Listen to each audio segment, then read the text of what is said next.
स्वागत है मनोज जी, आपका वक्तव्य प्रस्तुत कीजिए। वक्रतुंड महाकाय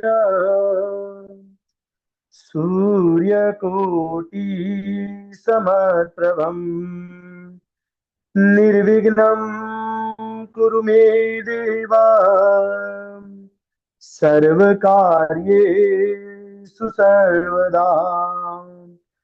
जयन्ती मंगला काली भद्रकाली कपालिनी दुर्गा क्षमा शिवा धात्री स्वाहा स्वधा नमोस्तुते। गुरुर्ब्रह्मा गुरुर्विष्णु गुरुर्देवो महेश्वरः गुरुर्साक्षात् परं ब्रह्म तस्मै श्री गुरुवे नमः। ओम गुरुवे नमः। परम गुरुवे नमः। परमेष्टि गुरुवे नमः।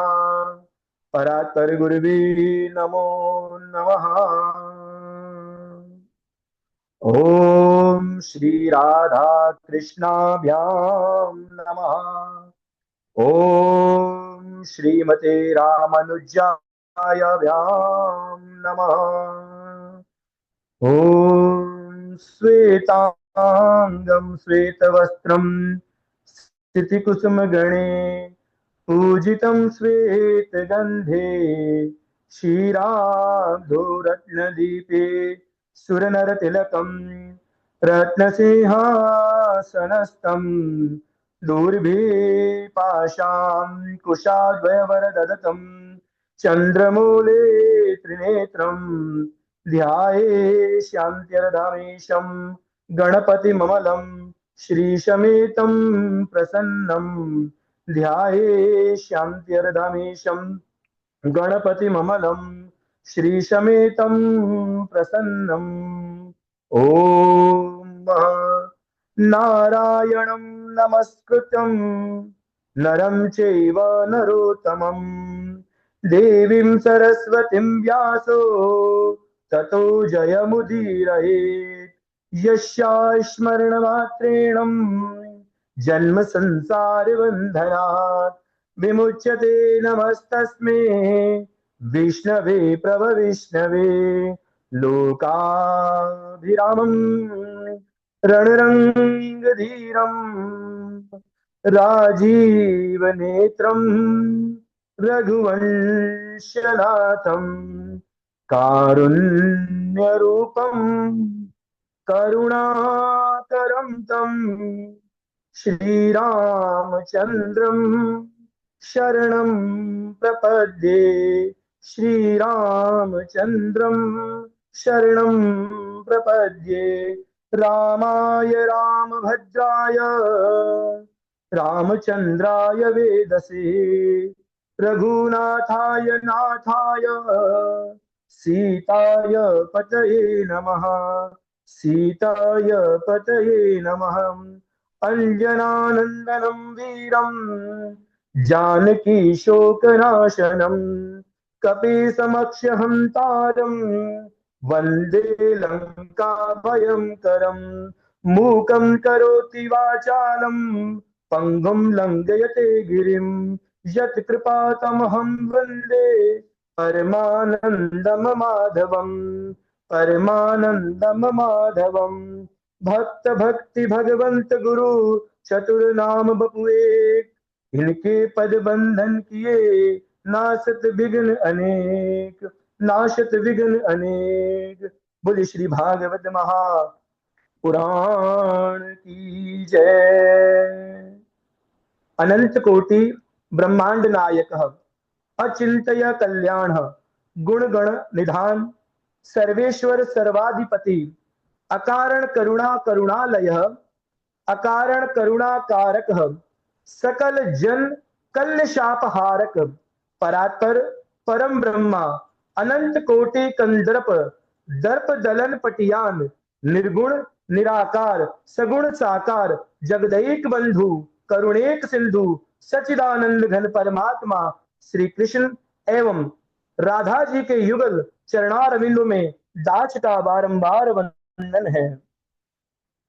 समुपस्थित भगवत भक्त भागवत कथा अनुरागी सज्जनों, भक्तिमयी मातृशक्ति भगिनी बांधवों, सिया राम मय सब जग जानी, करहु प्रणाम जोर जुग पानी।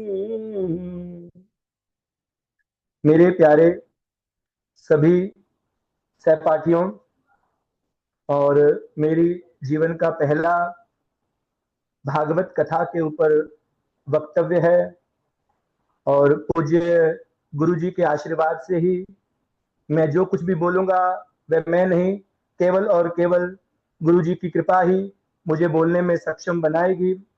और मैं अपनी कथा को प्रारंभ करने से पहले पूज्य गुरु जी आचार्य शिवम मिश्र जी को पहले वंदन करूंगा। यदि आज उनकी मेरे ऊपर कृपा होगी तो मैं आपको भक्ति का जो ये रस है मैं आपको पान कराने में सक्षम हो पाऊंगा। मैं पुनः गुरु जी को वंदन करता हूं, और सभी मेरे जो सहपाठी हैं उनको भी मेरी तरफ से जय श्री कृष्णा, राधे राधे।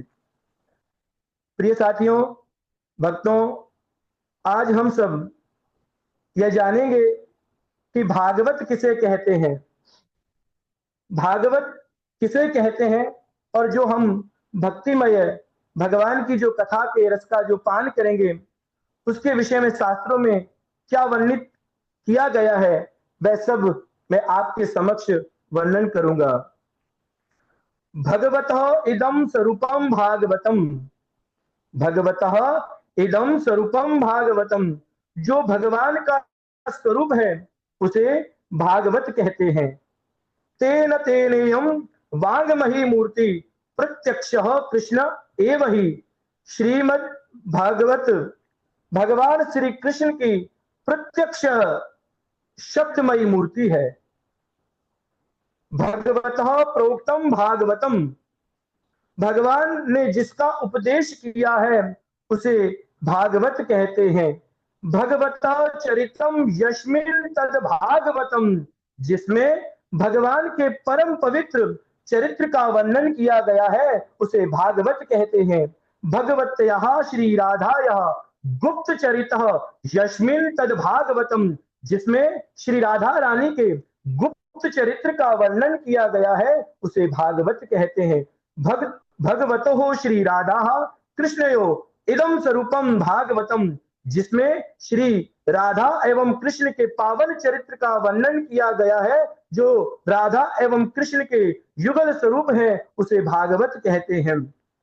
भक्ति ज्ञान वैराग्यणाम तत्वम यस्मिन् तद भागवतम, जिसमें ज्ञान भक्ति वैराग्य के तत्वों का वर्णन किया गया है उसे भागवत कहते हैं। प्रिय साथियों, भागवत के 4 अक्षर हैं। 4 अक्षर में भा ग व त। भाष्यते सर्ववेदेषु गीयते नारदादिभिः, वदन्तु त्रिषु लोकेषु तरन्ति भवसागरः। भाष्यते सर्ववेदेषु, जिसमें समस्त देवता प्रकाशित होते हैं। गीयते नारदादिभिः त्रिषु लोकेषु, जो नारद आदि देवता तीनों लोगों में जिसका गान करते हैं, जो भवसागर से तारने वाली है उसे भागवत कहते हैं। भा कीर्तिवाचको शब्दः, गकारः ज्ञानवाचकः, बकारः वैराग्यश्चैव, तकारः संश्रुते तारकः। यानी जो ये भागवत है उसमें जो प्रथम भ अक्षर है, भा कीर्तिवाचको शब्दः, जो भ जो शब्द है ये कीर्ति को प्रदान करने वाला है, और जो गा अक्षर है, ये जो गा अक्षर है दकार ज्ञानवाचक, ये जो ग अक्षर है ये हमको ज्ञान को देने वाला है। वकार वैराग्यश्चैव, जो वह अक्षर है वह हमको वैराग्य को देने वाला है, और जो त अक्षर है वो संसार के सागर से तारने वाला है। तो आइए हम सब भागवत की महिमा को सुनते हैं। कहते हैं महात्म्य ज्ञान पूर्वकम श्रद्धा भवति ही, अर्थात महिमा के ज्ञान के पश्चात ही श्रद्धा उत्पन्न होती है। जब तक हमें किसी भी विषय का ज्ञान नहीं होगा, जब तक हमें किसी भी विषय का ज्ञान नहीं होगा, तब तक उसके प्रति हमारी श्रद्धा उत्पन्न नहीं होगी, और जब तक ज्ञान नहीं होगा तब तक उस विषय के प्रति प्रेम भी उत्पन्न नहीं होगा। हम जीवन में कोई भी कार्य करें, यदि उस कार्य के प्रति हमको इंटरेस्ट, जो शब्द जो इंग्लिश का कहते हैं, और उसके अलग अलग शब्द की महिमा कही गई है। जैसे एक बच्चा जब स्कूल में पढ़ने जाता है, तब जो इंटरेस्ट का शब्द है वह लग्न रूपी काम करता है। यदि उस बच्चे में उस पढ़ाई के ऊपर यदि उसकी लगन नहीं होगी तो वह कभी भी शिक्षा को ग्रहण नहीं कर पाएगा। उसी प्रकार से जब भी हम व्यापारिक दृष्टि से जब हम व्यापार करते हैं और उस व्यापार में हमको इंटरेस्ट अर्थात प्रॉफिट, यहाँ पर इंटरेस्ट का मतलब होता है प्रॉफिट, व्यापार में इंटरेस्ट का मतलब होता है प्रॉफिट। जब हमको व्यापार में इंटरेस्ट यानी कि प्रॉफिट नहीं होगा तो हम उस व्यापार को नहीं करेंगे। उसी ही प्रकार से जो भागवत की जो कथा है, और इसका इंटरेस्ट का मतलब होता है श्रद्धा। जब तक श्रद्धा नहीं होगी, जब तक महिमा का ज्ञान नहीं होगा, तब तक श्रद्धा नहीं होगी, और जब तक ज्ञान नहीं होगा तब तक प्रेम नहीं होगा। तो कोई भी व्यक्ति जब अपने मुंह से अपना वखान नहीं करता है, इसी प्रकार से भागवत में जो प्रथम जो महात्म्य है ये पद्म पुराण से लिया गया है, यह पद्म पुराण से लिया गया है। और पद्म पुराण के अनुसार मैं आपको यहाँ पर कथा का वर्णन करने जा रहा हूं। इससे पूर्व में स्कंद पुराण के विष्णु खंड के अंतर्गत कुछ विषय भागवत के विषय में कहे गए हैं, वह मैं आपके समक्ष साझा करना चाहता हूं। जो भागवत का पाठ है, जो व्यक्ति नित्य भागवत का पाठ करता है, एक एक अक्षर का उच्चारण करता है, उसे कपिला गौदान के पुण्य का फल मिलता है। देखो साथियों, एक एक अक्षर का हम रोज पूज्य गुरुदेव के आशीर्वाद से रोजाना कितने शब्दों का पाठ करते हैं। तो मान लीजिए कि 18 जो पुराण है और उनमें हम भागवत के एक एक श्लोक का जो हम अक्षर का जो पाठ करते हैं, उन एक एक अक्षर में हमको कपिला गाय का दान के बराबर फल मिलता है। जो नित्य प्रतिदिन पवित्र भाव से भागवत के एक श्लोक का पाठ करता है, उसे 18 पुराणों के पाठ करने का फल मिलता है। जहां भागवत की कथा होती है, जहां भी भागवत की कथा होती है, वहां विष्णु जी के जो पार्षद हैं वह विद्यमान होते हैं, और जहां भागवत शास्त्र की पूजा होती है और वहां पर कलयुग का वश नहीं चलता है, वहां पर कली का वश नहीं चलता है। जो अपने घर में जितने भी समय तक भागवत शास्त्र को रखता है, उतने समय तक उनके जो पितृ हैं, जो उनके पूर्वज हैं, वह दूध, घी, मधु और मीठे जल का पान करते हैं। श्रीमद् भागवत की जितनी आपसे दूरी है और उसकी दूरी से आप उसके सम्मुख चलकर जाते हैं, तो आपको पग पग पर अश्वमेध यज्ञ के पुण्य का फल मिलता है।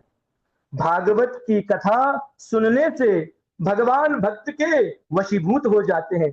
यह भागवत की कथा बड़ी ही दुर्लभ है। अनेकों जन्मों के जब पुण्य, जब हमारे प्रकाशित जन्मों जन्मांतरों के पुण्य का जब उदय होता है, तब जाकर ये भागवत की कथा का श्रवण करने का हमें अवसर मिलता है। और शास्त्रों में यह भी कहा गया है कि जो भागवत पुराण है उसे महापुराण क्यों कहते हैं। तो वेदव्यास जी कहते हैं, सर्गश्च प्रतिसर्गश्च वंशो मन्वन्तराणि च वंशाये चरितं चैव पुराण पंचलक्षणम् पुराण पंच लक्षणम। यहाँ पर सूक्ष्म सृष्टि और स्थूल सृष्टि, चंद्रमा आदि के वंशों का वर्णन, मनमंत्र में होने वाले भगवान के भक्त एवं राजाओं के वंशों का वर्णन, ऐसे 5 लक्षणों से जो युक्त ग्रंथ है उसे पुराण कहते हैं। और भागवत में 10 लक्षण है, इसलिए इसे महापुराण कहते हैं। बोले श्री भागवत भगवान की जय। और हमारे शास्त्रों में यह भी कहा गया है, जो भागवत महापुराण है, जो पद्म पुराण से जिसका महात्म्य लिया गया है, और उस महात्म्य के में 6 अध्याय आते हैं। जो प्रथम 3 अध्याय हैं उसमें ज्ञान, भक्ति और वैराग्य का वर्णन किया गया है। उसके पश्चात जो 2 अध्याय हैं उसमें प्रेत धुंधकारी के उद्धार का वर्णन किया गया है। पश्चात शेष जो 1 अध्याय बचता है उसमें भागवत की कथा सुनने की विधि को बतलाया गया है। तो आइए हम सब भक्तिमय जो रस की जो अमृत की कथा है उसका हम श्रवण करते हैं। और भक्तिमय कथा का श्रवण करने से पूर्व जो हमारे यहाँ पर महात्म्य का जो प्रारंभ होता है उसका जो प्रथम मंगलाचरण है उसका हम पाठ करेंगे और भगवान को वंदन करेंगे। सच्चिदानंद रूपाय विश्वोत्पत्त्यादि हेतवे तापत्रय विनाशाय श्री कृष्णाय वयं नमः। यं यं प्रव्रजन्तं मुनिते कृत्यं द्वैपायनो विरह कातर आजुहाव। पुत्रेति तन्मया तय तरवो बिलेन्दुस् पुत्रो तन्मया तय तरवो बिलेन्दुस् तं सर्वभूत हृदयं मुनिमानतोऽस्मि। सर्वप्रथम जो मंगलाचरण का प्रथम श्लोक है, जो प्रथम श्लोक है, वो श्लोक पूरी भागवत के स्वरूप का वर्णन करता है। हम यदि भागवत के इस प्रथम श्लोक को यदि जान लेंगे, यदि हम इस भागवत के मंगलाचरण के प्रथम श्लोक को हम जान लेंगे, तो मान लीजिए कि हमारी जो भागवत की कथा का जो अमृत है वो हमारे पूरे पूरे रोम रोम में आकर बैठ जाएगा। तो क्या कहा गया कि सच्चिदानंद रूपाय, सच्चिदानंद रूपाय। सच्चिदानंद का मतलब होता है सत, चित और आनंद। तो इसमें जो प्रथम जो सत्य है, सत्य का अर्थात होता है, स्वरूप होता है शाश्वत, सत्य, जो सच में है, सत्य है, शाश्वत है, उसे सत्य कहा जाता है। जैसे इस सृष्टि में परमात्मा के अलावा दूसरी कोई भी वस्तु है वह सभी असत्य है। जैसे भगवान सत्य है, भगवान सत्य इसलिए है, भगवान कल भी थे, भगवान आज भी हैं और भगवान कल भी रहेंगे। हम कल थे, आज हैं, कल रहेंगे या नहीं रहेंगे यह तय नहीं है। इसलिए भगवान को सत्य घन कहा जाता है। सत्य घन का अर्थात होता है जो बिल्कुल ठोस होता है, जिसमें कोई भी दूसरी वस्तु का समावेश नहीं हो सकता है। तो प्रथम भगवान जो सच्चिदानंद के स्वरूप है, सत्य का मतलब होता है, सत्य घन का मतलब होता है सत्य। और दूसरा जो है वो है चित्त घन। चित्त घन का अर्थात होता है ज्ञान। जैसे भगवान जो है वो सर्वज्ञ है, भगवान को सर्व वस्तु का, सभी वस्तुओं का पूर्णतः ज्ञान है, और हम सभी जो है वो अल्पज्ञ हैं, हमें किसी भी विषय में पूर्ण ज्ञान नहीं है। अभी आपके समक्ष मैं जब भगवान के मंगलाचरण का पाठ कर रहा था, भले ही मैंने याद किया हो लेकिन फिर भी मैं उसमें काफी पदों पर अटक गया। क्यों? क्योंकि हम अल्पज्ञ हैं, हम कभी भी पूर्ण नहीं है। और भगवान के मतलब चित्त घन का मतलब होता है कि भगवान जो है वो सर्वज्ञ हैं। मुझे किसी विषय का ज्ञान होगा, आपको किसी विषय का ज्ञान होगा, लेकिन हर एक वस्तु में हम अल्पज्ञ हैं, लेकिन भगवान सर्वज्ञ हैं। और तीसरा जो शब्द है वो है आनंद घन। आज हमारी कोई प्रशंसा कर दे, तो हम खुश हो जाएंगे, कोई हमको किसी भी प्रकार से दुख दे तो हम कष्ट में हो जाएंगे, शोकमय हो जाएंगे। लेकिन भगवान हर समय आनंद घन है, भगवान हमेशा आनंद से परिपूर्ण है, भगवान शोक और दुखों से रहित है। और कितना बड़ा पद है, सत चित और आनंद, सचिदानंद। भगवान का यह स्वरूप जब मैं गुरु महाराज की कृपा से इस पद को पढ़ने की कोशिश कर रहा था, तो मुझे ये जो शब्द है ये बहुत ही मेरे जीवन के अंदर, गहराइयों के अंदर ये जाता जा रहा था। सच्चिदानंद रूपाय और विश्वोत्पत्त्यादि हेतवे, जो हमारी सृष्टि के उत्पत्ति, पालन और संहार के कारण है। यानी यह एकमात्र इनके द्वारा ही विश्व की उत्पत्ति होती है, विश्व का पालन होता है और विश्व का संहार होता है। और मान के चलिए भगवान के पास कितना बड़ा पद है, सच्चिदानंद रूपाय विश्वोत्पत्त्यादि हेतवे।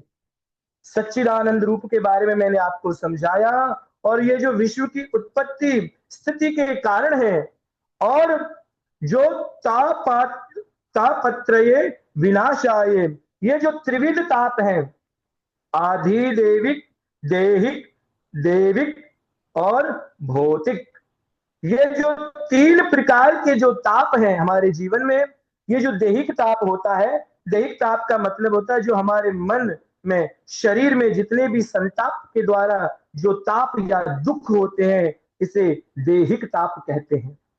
और दूसरा जो ताप होता है वो देविक होता है। देविक अर्थात जो देवताओं के द्वारा जो हमें ताप प्राप्त होता है, जैसे अभी वर्तमान में विमान की दुर्घटना हुई, ये देविक ताप था। और जैसे बाढ़, भूकंप इत्यादि त्रासदी आती है, ये सभी देवताओं के, यानी ये देवताओं के द्वारा जो ताप है ये वह है। जैसे हमने इस बार खेती करके रखी, हमने फसल को उगा के रखा है, और ये जो फसल है और अधिक बरसात के कारण मान लो ये नष्ट हो जाती, तो हमको उसको नष्ट करने की इच्छा तो नहीं थी, लेकिन परमात्मा की इच्छा के कारण जो भी हमको कष्ट प्राप्त हुआ उसे देविक ताप कहते हैं। और जो तीसरा ताप जो होता है वो भौतिक ताप होता है। भौतिक मतलब होता है जो जितने भी संसार के अंदर जो प्राणी हैं, उन प्राणियों के द्वारा जो हमें ताप मिलता है उसे भौतिक ताप कहते हैं। तो भगवान जी ये जो तीन प्रकार के जो ताप हैं उनका नाश करने वाले हैं। जो भगवान की भक्ति में लीन हो जाते हैं, जो भगवान के प्रति समर्पित हो जाते हैं, उनको इन तीनों प्रकार के जो ताप हैं उनका दुख कभी भी नहीं रहता है।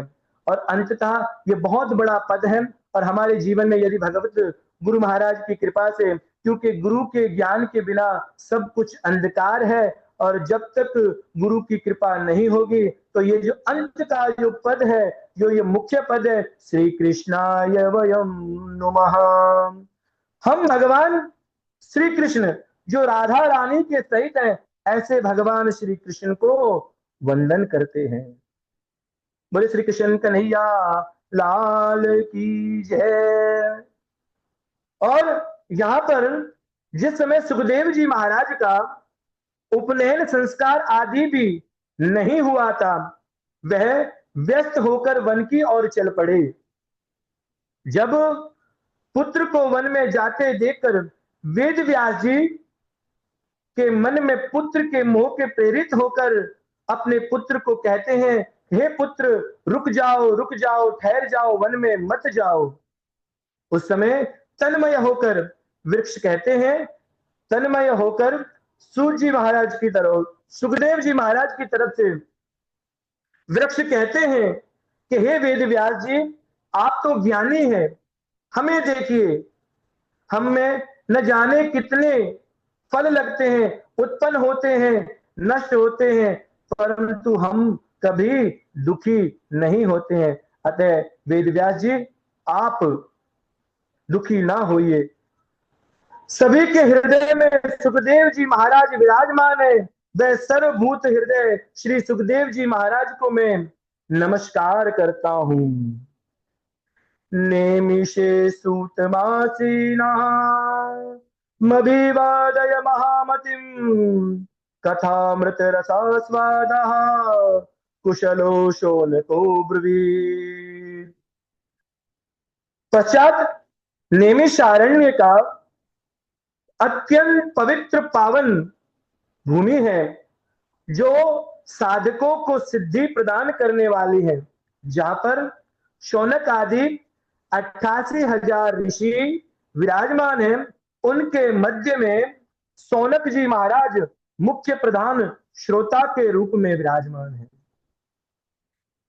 देखिए, जब हम भागवत का गुरुजी से ज्ञान ले रहे थे तो उसमें हमको गुरुजी ने बताया था कि जो भागवत की जो कथा का जो वक्ता होता है उसके क्या गुण होते हैं, लेकिन वेद व्यास जी ने प्रथम श्लोक में प्रथम पद में प्रथम भाव में यह कहा है कि श्रोता कैसा होना चाहिए, जो श्रोता है वह कैसा होना चाहिए। वेद व्यास जी कहते हैं कि जो श्रोता है वो श्रोता होना चाहिए, सरोता नहीं होना चाहिए। और वेद व्यास जी ने प्रथम इसी श्लोक में लिखा है कथामृता रसा स्वादा कुशला, जो कथा का जो अमृत का जो रस है उसके स्वाद में को लेने में कुशल व्यक्ति होना चाहिए, कथा के ऊपर श्रद्धा को रखने वाला होना चाहिए। शौनक आदि मुनि सूत जी महाराज से कहते हैं कि आप ज्ञान और अज्ञान रूपी अंधकार को नाश करने वाले करोड़ों सूर्य के समान हैं, इसलिए आप हमारे कानों में अमृत के समान मधुर लगने वाली ऐसी कथा सुनाइए जो ज्ञान भक्ति और वैराग्य को प्रदान करने वाली हो, मोह माया का नाश करने वाली हो, जिससे वैष्णव भक्तों ने कही हो। और इस घोर कलिकाल में, इस घोर कलिकाल में जो जीव आसुरी स्वभाव वाले हो गए हैं वह उसे सुनकर शुद्ध हो जाएं, पवित्र हो जाएं। ऐसी कथा जो भगवान श्री कृष्ण के प्रति प्रेम को जागृत करने वाली हो, ऐसी कथा हमको कहिए। तब सूत जी महाराज कहते हैं कि काल व्याल मुख ग्रास त्रास निराश, काल व्याल मुख ग्रास त्रास निराश हेतवे श्रीमद् भागवतम शास्त्रम कलौ कीरेण भाषितम। काल व्याल मुख ग्रास, जो काल रूपी महान सर्प का ग्रास बने हुए प्राणियों के दुखों की निवृत्ति के लिए कलिकाल में श्री सुखदेव जी ने श्रीमद् भागवत का प्रवचन किया। ये जो भागवत की कथा है, जन्मों जन्मांतर के जब हमारे पुण्यों का उदय होता है तब हमें भागवत की कथा सुनने का अवसर मिलता है। जन्मांतरे भवेत पुण्यम तदा भागवतम लभेत, जब हमारे जन्मों जन्मांतरों का पुण्य का उदय होता है तब हमें भागवत की कथा सुनने का अवसर मिलता है। जिस समय सुखदेव जी राजा परीक्षित को कथा सुना रहे थे उस समय देवता अमृत का कलश लेकर सुखदेव जी के पास आए और उनके चरणों को वंदन किया और कहने लगे, यह जो अमृत है इसे आप राजा परीक्षित को पिला दीजिए और बदले में हमको कथा के रस का अमृत का पान कराइए। सुखदेव जी ने देवताओं के इस व्यापारिक बुद्धि को देखकर कहा, क्व सुधा क्व कथा लोके क्व कांच क्व मणिर्महान ब्रह्मरातो विचार्येवं तदा देवांजहासहा। सुखदेव जी कहते हैं कि कांच मणि की बराबरी नहीं कर सकता। ये जो आपके स्वर्ग का जो अमृत है इसका पान करने से जो मनुष्य है वे दीर्घजीवी हो जाते हैं, लेकिन जो कथा के रस का जो अमृत है इसे पान करने से मनुष्य दिव्य जीवी हो जाता है। ये जो आपके स्वर्ग के अमृत का जो फल है पुण्य क्षीणे मृत्युलोका विशंति। इसका जब पुण्य का क्षीण हो जाएगा पुनः मृत्यु लोक में जाना पड़ता है। ये जो कथा के अमृत का जो फल है, कल्म शापहम, ये पापों का नाश करने वाली है। हे देवताओं, आप यदि जिज्ञासु होते, भक्ति भावना से आते, तो मैं आपको कथा का जो अमृत रस है उसे अवश्य पान कराता, किंतु आप व्यापारिक बुद्धि से आए हो, अतः आप इसके अधिकारी नहीं हैं। देखिए, पूज्य गुरुदेव के आशीर्वाद से यह कथा मैं मेरे जीवन में प्रथम बार सुन रहा हूं, समझ रहा हूं। और इस कथा में जब ये मातम्य में सुना कि ये देवताओं के लिए भी दुर्लभ है, श्रीमद् भागवती वार्ता सुराणामपि दुर्लभा, ये जो भागवत की कथा है ये देवताओं के लिए भी दुर्लभ है। सौनक जी, ये भागवत की कथा देवताओं के लिए दुर्लभ है। जब सुखदेव जी देवताओं की जब हंसी उड़ाई तो वह अपने मुंह को लटकाकर ब्रह्मा जी के पास गए और ब्रह्मा जी के पास जाकर जो पृथ्वी लोक में घटना हुई वह सब ब्रह्मा जी को कही। तब ब्रह्मा जी ने कहा, हे देवताओं, आप दुखी मत होइए, 7 दिन पश्चात राजा परीक्षित को क्या गति प्राप्त होती है ये विचारणीय है। जब 7 दिन पश्चात राजा परीक्षित को मोक्ष रूपी गति प्राप्त हुई तो ब्रह्मा जी को भी आश्चर्य प्राप्त हुआ। उन्होंने सत्यलोक में एक तराजू बांधा और एक तरफ संपूर्ण साधनों को रखा और एक तरफ श्रीमद् भागवत रखा। भागवत के सामने समस्त साधन हल्के पड़ गए। मेनिरे भगवद रूपम शास्त्रम भागवतम कलो, पठना शरणात् सद्यो वैकुंठ फलदायकम। यह समस्त ऋषियों ने माना कि ये जो भागवत की कथा है पढ़ने और श्रवण करने मात्र से ये वैकुंठ धाम की प्राप्ति कराती है। पुनः सभी भक्तों को जय श्री कृष्णा। आज मैं कथा यहीं तक करता हूं। अगली जो कथा है, मेरा जो अगला वक्तव्य होगा पूज्य गुरुवर्ग के आशीर्वाद से मैं आपके समक्ष प्रस्तुत करूंगा। जय श्री कृष्ण। कृष्णाय वासुदेवाय हरे परमात्मने प्रणत क्लेशनाशाय गोविंदाय नमो नमः। राधे कृष्णा कृष्णा कृष्णा राधे राधे, राधे श्याम श्याम श्याम राधे राधे। बोले श्री कृष्ण कन्हैया लाल की जय। बहुत सुंदर मनोज जी, पहला वक्तव्य और आपने एकदम हमारे हृदय को आनंदित कर दिया। बहुत अच्छा आपका चिंतन जी, है, आपके बहुत अच्छा आशीर्वाद से। भाव है। और भागवत भगवान की विशेष कृपा जो है तो हो चुकी है आपके ऊपर। बस धीरे धीरे लगे रहेंगे, बहुत आनंद आएगा। जितने लोग जुड़े हैं सभी आपके भक्ति भाव और वक्तव्य से प्रसन्न हैं और सब अपना भाव लिख रहे हैं चैट बॉक्स पर। ठीक है, बहुत अच्छा, बहुत जी अच्छा। जी जी, धन्यवाद। हाँ।